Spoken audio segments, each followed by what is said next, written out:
শুনিয়ে পালং ইউনিয়নের নামধারী সাংবাদিক মানুষের কাছে 17 বছর ফেসিস্ট আমলে বসে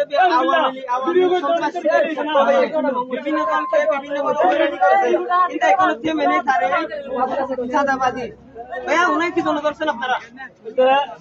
ওনাকে ধরার একমাত্র কারণ হচ্ছে যে এলাকার অনেক নিরীহ লোকদের থেকে উনি আর ওনার সহপাঠী একজন আছে সাংবাদিক পরিচয় ভুয়া সাংবাদিক পরিচয় লোকদের থেকে চাঁদা তুলে 5,000-10,000 টাকা ডিপার্টমেন্ট থেকে লাগাই দিবে বলে ওনারা অসহায় মানুষ থেকে 5,000 টাকা করে 10,000 টাকা যার থেকে যেরকম পারে ওরকম ভাবে দমক দিয়ে টাকা নেয়। উনি আর ওনার একজন ব্যক্তি আছে একজন আছে টাকা না দিলে হুমকি দেয় আর কি। দমক কেন দিস মানুষকে? দমক কি জন্য দিস মানুষকে? চাঁদাবাজি করা কি সাংবাদিকের ভাষা? সাংবাদিকতা কি চাঁদাবাজি করা?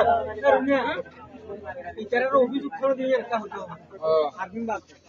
এই সমস্যা যদি আমরা অভিযোগ করে দিই তাহলে মানে কিছু সমস্যা